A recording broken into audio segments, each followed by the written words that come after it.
Hey everyone, thanks for checking back in. Welcome to Found in the Garden. If you are new here, my name is Kim Wagner and I am a brand new gardener who is documenting what I've learned. And last year was my first year of gardening at the scale that I'm gardening now.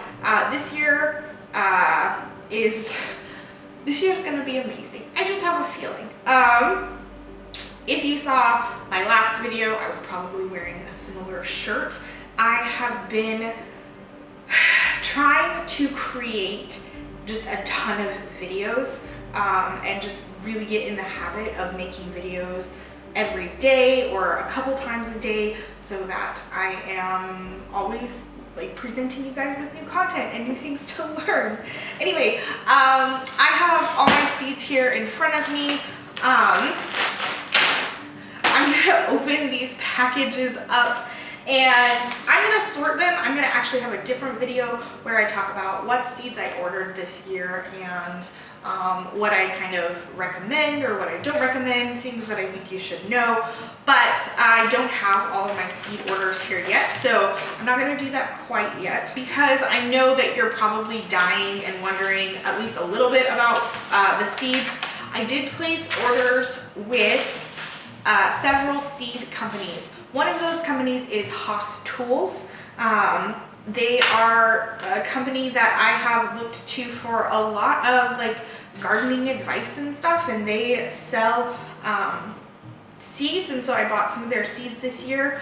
Another company is M.I. Gardener. He is a YouTuber and he also sells seeds. He's kind of amazing. He brought back a tomato plant that has been gone for like generations, and he found a bunch of seeds or was given a bunch of seeds and actually brought this tomato plant back. So that's amazing. And then Baker Creek is my biggest order. In fact, this is the box of my seeds from Baker Creek this year. Honestly, I can't believe how big this order is.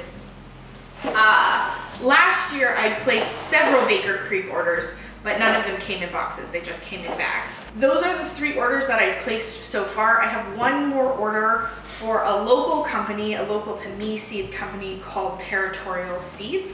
I definitely believe in supporting local seed companies.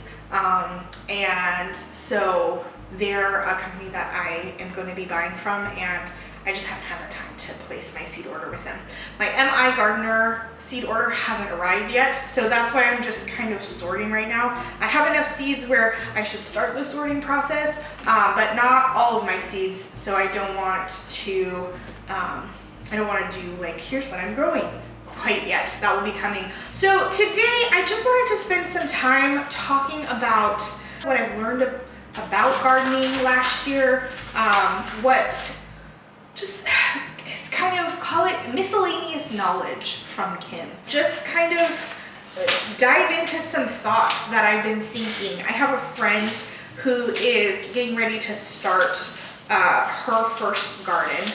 Kathleen, I'm talking about you. And I've been trying not to tell her the 700 things that I think she should do or whatever, but I definitely think there are things that I have learned about gardening that I wish I had known beforehand. And not all of these are things that need to be like their own separate video. There are things that can definitely kind of go into one video. And so I wanted to like take some time and talk to you about that right now. So I think the first thing I want to talk about, I just finished like my tomato video. And one thing that came up in there was trellising. So I trellis with cattle panels, and that has worked really, really well for us. We bought a bunch of cattle panels, like over 100 cattle panels. I think 130 some cattle panels are in our yard, or in our garden. And that was a really good tool for us to use. Those are gonna last a long time, but they are expensive. They're not as expensive as some trellising options. There are more expensive trellising options, but there are also less expensive trellising options. When I researched panels, I was watching videos from, you know, a whole bunch of different people, and most of those people were recommending, like, if you can, go out and buy a cattle panel. That'll be a great trellis solution for you. I don't think any of them were expecting someone to go out and buy as many cattle panels as I did. So if you see in my garden, I have cattle panels in every row of my garden. And so the reason that I did that is because I really believe in vertical gardening. Tomato plants should be trellised up so that those fruits are growing up off of the ground. Beans, a lot of beans you need to grow on trellises. Peas should grow on trellises. Even some flowers should be next to something to kind of help hold them up. So trellising is a really great way to make sure that you have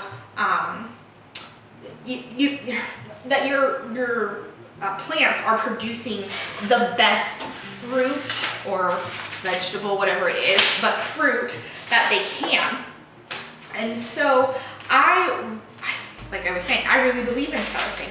I'm gonna throw up some pictures of some other options for you though right here. So this is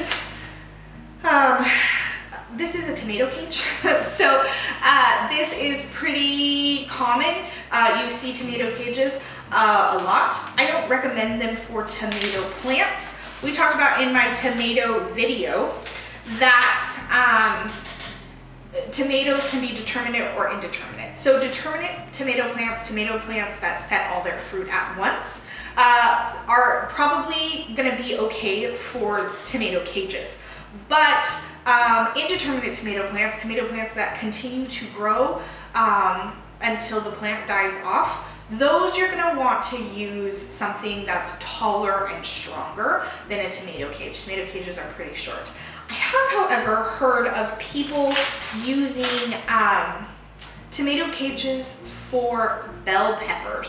And my bell peppers were pretty weak this year, but I didn't stake any of them up or cage any of them up, and they did okay. I think if you are struggling with your bell peppers and you're finding that the plants are falling over, then go ahead and use a tomato cage for those. This next one that we have here, these are pretty popular. This is just like rope, and it's yeah, it's like string, and they're really easy to kind of, you can gather them up pretty easy. They don't take up a bunch of space. They're not super heavy. They're not super heavy duty either. So just keep that in mind if you're growing a bunch of different plants on these kind of trellises. You just might want to add some extra stakes, or you might want to just put 1 or 2 plants on these kind, depending on what you get. The next kind are these square ones that they're like module and you can continue to build them up. I've never used these kind, but they look really interesting. If you have used these kind and you like them, tell us all about it in the comments. I'm really interested to know how it's worked. But I've seen this on several YouTubers' gardens, and they seem to work really well. I think because you can continue to add height to them and they can get taller and taller and taller, I think that's what makes them a kind of great option. Other things that I have seen people trellis on include mattress frames. I've seen trellises from shipping pallets, fences. I used our fence out here as a trellis for loofahs. Let's see, what else could you use to trellis things up? Really, anything that's vertical that has a space for the plant to grab and kind of hold on, that's going to be a great option for trellising. Some plants want to climb things. So squash plants, surprisingly, want to climb things. Some melon plants want to climb things. But beans, peas, those are climbing type,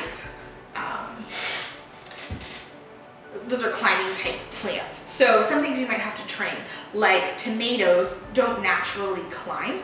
And so you'll have to kind of train them and prune them up, which is something that I missed talking about in my tomato video. So if you would like to see a tomato video where I talk about pruning, let me know in the comments. As you can kind of tell, like, I'm really just getting started in this whole YouTube thing. So now's the time for you to tell me. I'd really like to see more content on this or that or the other thing, and I'll be happy to make videos about it if I know, or learn about it if I don't know. I think we're all at different stages of learning, and I think that's good and okay, and I don't mind admitting that I don't know everything. So trellising was something that I had a ton of in my garden. However, I got discouraged partway through the year. We actually went on a little trip and visited some family in July, which was great. I was so glad to visit my family. If my family's watching, please don't feel guilty. Like, we were glad to visit you.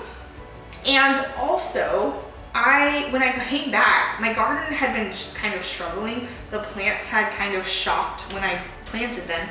By the time I came back, they had gotten through the shock and were just growing and thriving, and some of my plants were like 3 or 4 times as big as they were before I left. And I was just so overwhelmed by that amount of growth. And I had like so many tomato plants, over 200 tomato plants in my garden. So I didn't have the mental capacity of, like, I just thought to myself, I'm never gonna catch up with this, what is the point? And so I kind of just let it go. And I wanna say 2 things. The first thing is, that's okay. If you plant your garden and it gets crazy and wild and out of control, and you just kind of throw your hands up and say, well, I guess that's it, that's fine. Go out in your garden, harvest what you can, just enjoy it. Let it sit there and rot. That's totally fine. Is it what you planned on? No. Is there a better way to do it? Yeah. But sometimes you just have to kind of admit defeat. And in that moment, I was very defeated, and I admit it. This year, I'm planning on maybe doing a little bit less traveling, or traveling for a shorter amount of time when I do travel.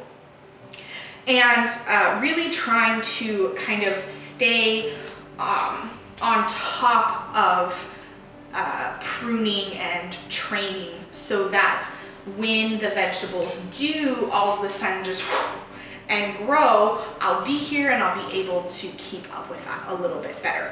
I will say, if you know things are getting ahead of you, that's fine, but just try to do a little every day. I did not do that. I was feeling very, like I said, overwhelmed, and so I didn't do that, and that's one thing that I could have done better last year.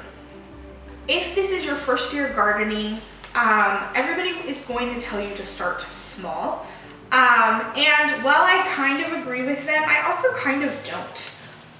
I want you to start. If that means starting small, then yeah, do that. But if you're looking outside and you're like, I have 6,000 square feet, go ahead, do it. Build the beds, put up the garden, admit defeat when you're defeated, but just do it. Maybe that's too overwhelming for you and you can't.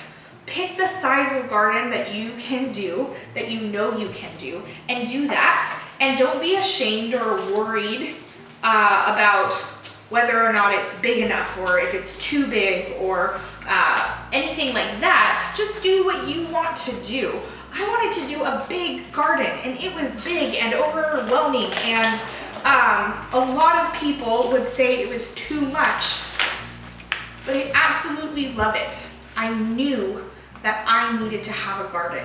I knew that this needed to be part of my life, and I am so grateful that I had this garden this last year, and I would not change building the size of garden that I have.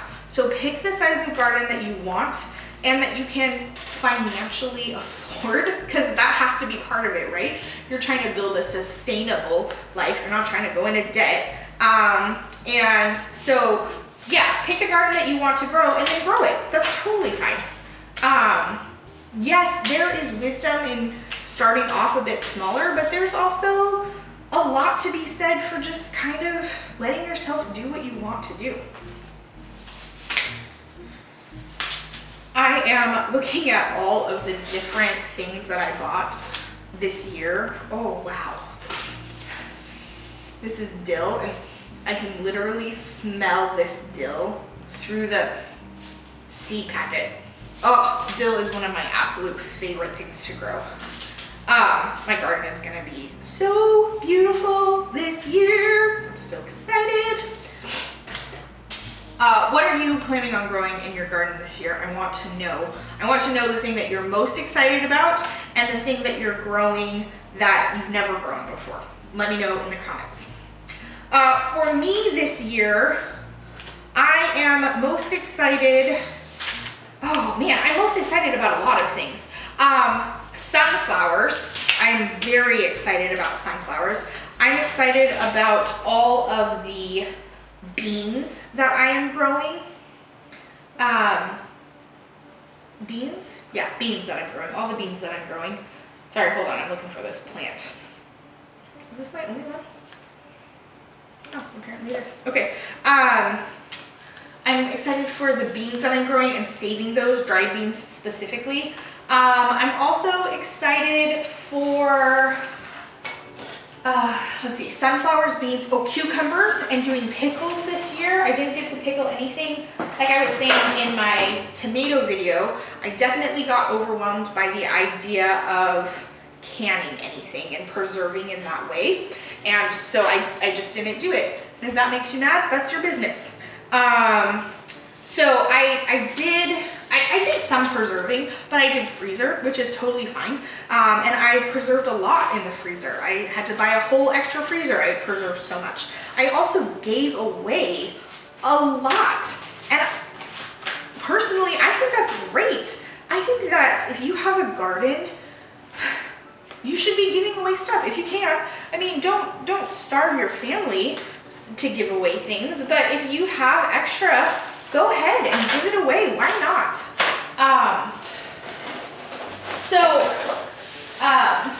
What was I saying? Oh yeah, I preserved, I gave away some, I sold some, which was great. That helped a little bit with the cost of the garden, because starting your first garden can be expensive. It doesn't have to be, but starting our garden was.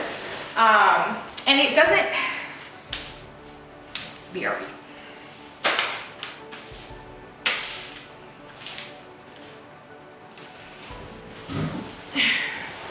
So it doesn't have to be expensive. There are lots of different ways to start your garden. If this is your first year of gardening and you're gardening in the ground, which is what I recommend, I highly recommend checking out Charles Dowding, okay? He's a no-dig gardener. Now, no-dig is not the only way to garden, but I highly recommend it because it's a fairly simple way to garden. It's pretty inexpensive depending on how big you're doing it. And it's just, I just think it's a really great way to have a garden. Another method that is also not expensive, but I mean, there is a different cost to it, is just rototilling up your space and planting your garden that way. You'll be able to plant up in that nice rototilled up garden, and that is great. If you have a garden and this is your first year of gardening, do what you can and give yourself a lot of grace. It's your first year. Remember, I said this in a video the other day. Remember the first time you walked? No, you don't, most likely, unless you had to learn to walk again. But the first year, there's a lot of falling down. And I say this with confidence because I have 2 children and they've been walking now for quite a while, and there's still a lot of falling down. I've been walking for quite a while, and there's still a lot of falling down.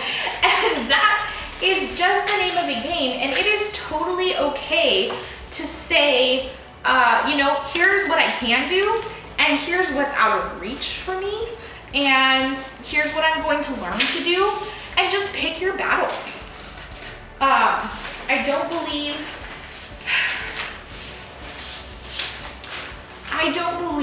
in not doing something because you might fail at it. I might fail at being a YouTuber. It doesn't mean I'm not enjoying making these videos. I definitely failed at parts of gardening last year. It doesn't mean that I'm not gonna do it again. I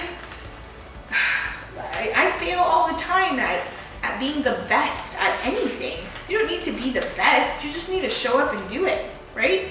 Do it over and over and over and over again until you're the person that you want to be, or you're a better version of the person that you started out to be. I think that's totally fine. The number of seed packets I have has outweighed the amount of space I have here in front of me. So I'm not really sure what we're gonna do here, because I'm literally, like, I'm running out of space. Let's see, what else should we talk about? Okay, don't be afraid of failing. It happens to everyone.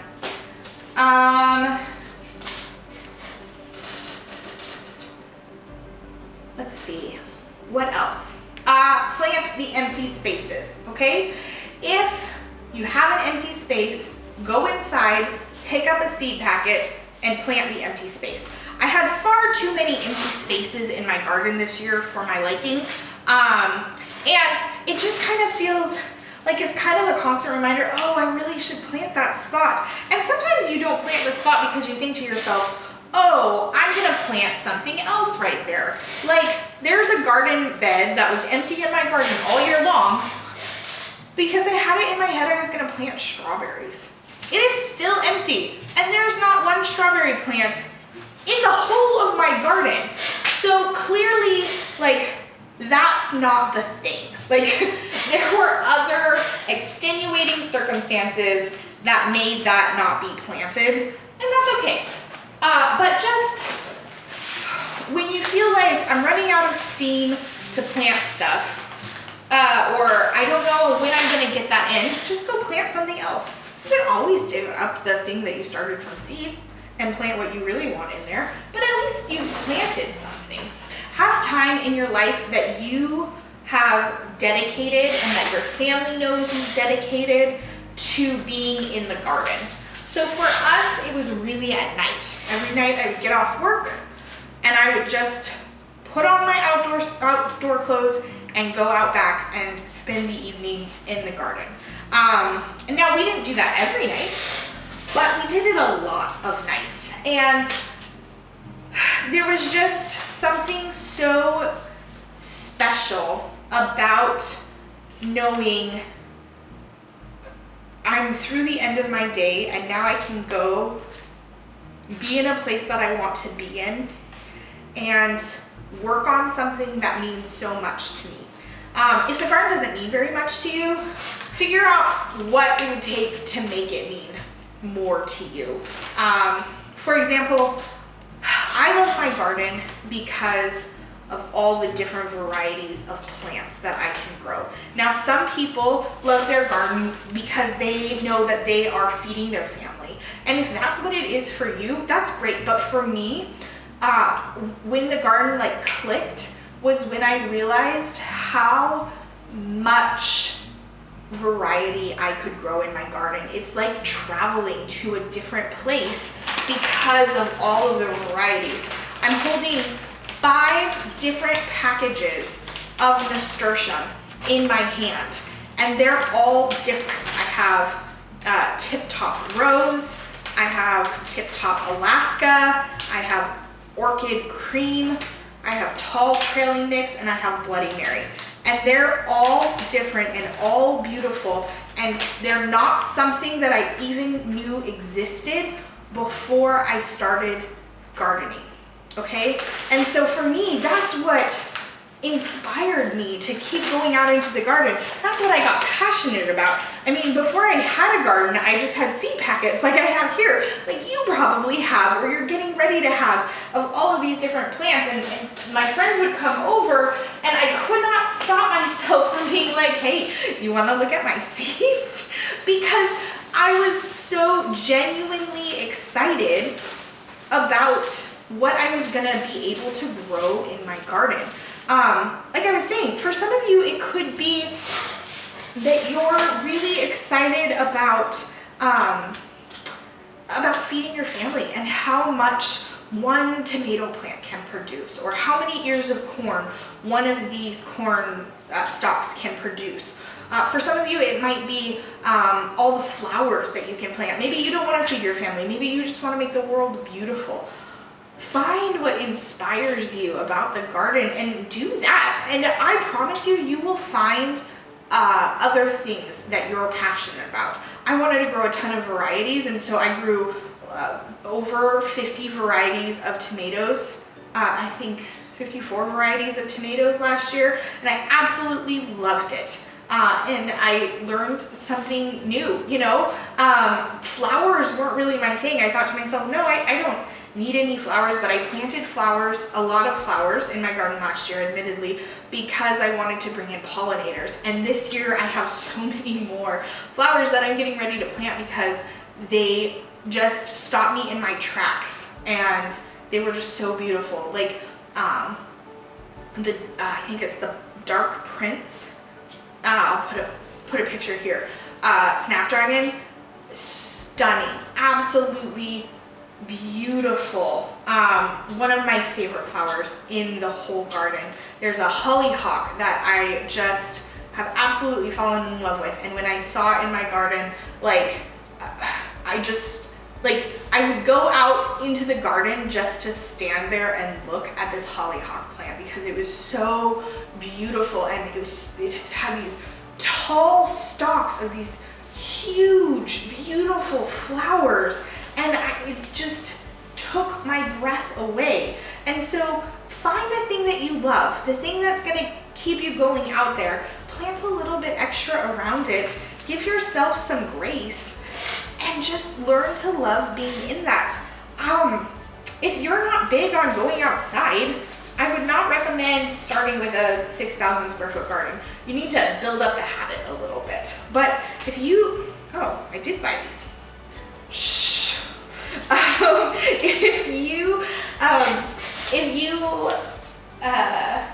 If you already have a habit of going outside and being outside, then, you know, adding this in isn't gonna be hard. But I'll tell you this, if you grow what you love and what you're excited about, you're going to want to build the habit of going outside.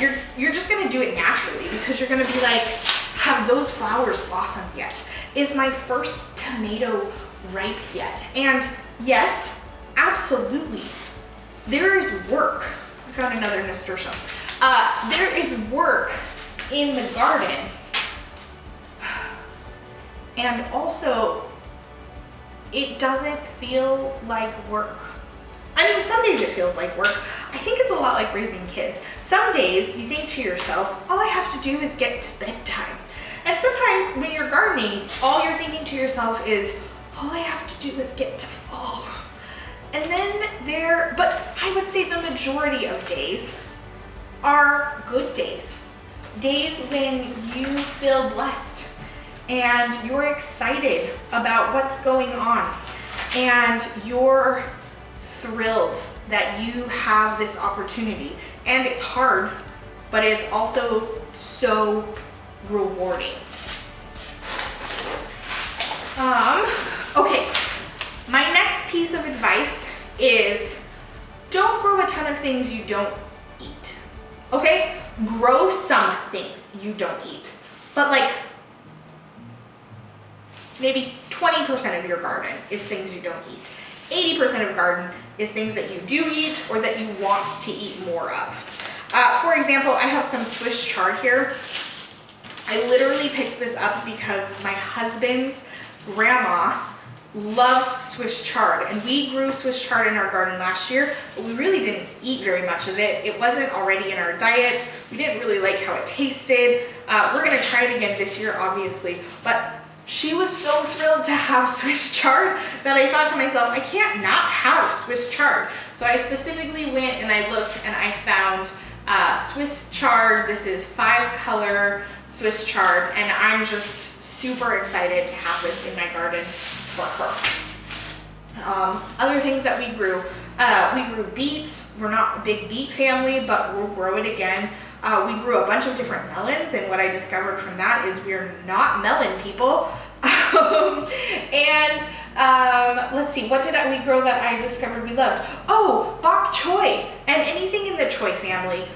We love it. We ate so much bok choy. We froze so much bok choy, and I just went out and looked, and I can't find any. That doesn't mean that there's not some hidden behind stacks of tomatoes in my freezer, but bok choy was something that was so good that we really enjoyed. That was fun. You know, it was a new discovery. The next thing I will say is know whether the plants that you're growing like heat or they like cool. So for example, cabbages and brassicas like Brussels sprouts, broccoli, cauliflower, those are all cool loving plants. Dill is a cool loving plant. Basil is cool loving. That means they're going to taste the best when it's cool. Now some of those are frost hardy even, which means you can grow them if it's super cold outside. And some of them aren't, so you'll need to know that also. But I planted like so many broccolis in May, which is when my frost-free season ended. And because I didn't really understand the whole frost hardy, not frost hardy thing, I didn't really get that. If you don't understand that, check out my video about that here. Anyway, so I planted them, and then they either didn't grow, or when I harvested them, I found out something very interesting, which is broccoli that's grown in the heat is spicy, like super spicy. Like, whoo, wow, that is spicy. And not pleasant to eat. So just, you know, that's something that I wish I had known. I think people said it. I'm sure people said it. I just didn't hear it. And so I'm hoping if you're watching a ton of videos from different people about different things, maybe somebody said it and you didn't hear it, but now you have heard it. You've heard me warn you about spicy broccoli, and cauliflower will do the same thing, and cabbages won't head up in the heat, and head up means they won't make a head of cabbage. Tomatoes love the heat but won't set flowers if it's too hot. Like just different things like that are good to know, that just help your first year be the best that it could be.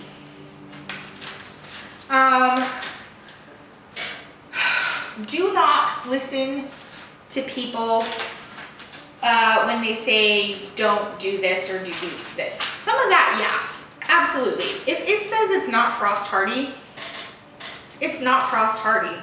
But you can do things to protect your garden from frost. In fact, I'm going to make a video about that. And we're going to talk about what to do if there is a frost coming and you were not prepared, because that is something that totally happens. And that's okay that it happens. Sometimes you get a little overzealous. Do know when your last frost date is. That is really important. If you don't know when your last frost date is, it's very difficult to grow things. You will either plant things too late or too early. But for example, a lot of people will tell you, oh, you can't grow these plants together, or you have to grow those plants together. For the most part, it's not true.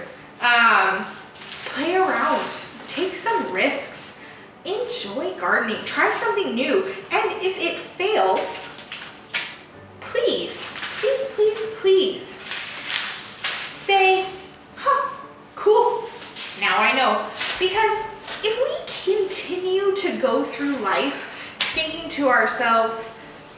fail, I can't fail, I can't fail. We are never, ever, ever, ever going to try new things. And I honestly believe that if you don't try new things, you just miss out on way too much life. What else? Don't think to yourself, I'll harvest that tomorrow, okay? This is a slippery slope. I know, because I have fallen into it so many times where I'm like, oh, I'll get to that tomorrow. It'll be fine. It's not. It's never gonna be fine. Tomorrow is gonna have something else that you need to harvest. Do spend a bit of time harvesting every day. Let's see, what else?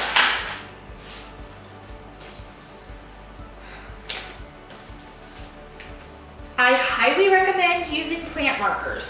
Last year I used bad plant markers. I used a Sharpie on like these plastic, well, it was actually plant marker Sharpie on these plastic sticks, plastic plant markers, and that did not work well. So the wood ones I've heard work better. We actually went and bought a label maker for, not label maker, but like a, well, it's like a professional grade label maker, because I also am going to be selling these, and I want people to have the information they need to have, so when they buy these different plants from me, they can know when they need to plant them out, what they need to watch out for, what variety it is, so if they like it, they have it again next year, etc. Know how to preserve things. I found another nasturtium. Know how to preserve things.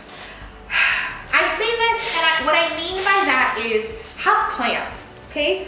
I don't know how to can, but I did know that I could freeze things. Now, one of the things about freezing things is you probably need to blanch the item, which means put it in boiling water for a bit and then put it in the freezer. But you need to know like what you're gonna do. My other backup plan was eating it, and then my other backup plan was giving it away or selling it. And that worked really, really well for me last year. I didn't save as much stuff from my garden as I was wanting to. So this coming year, we're gonna do better. And that's totally fine.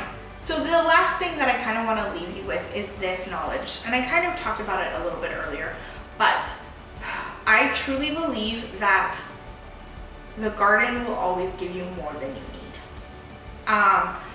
If you're like me, it's because you plant a lot extra. But even when we, the very first time we planted anything here, it was out front of our house and this little space, and we had one summer squash and one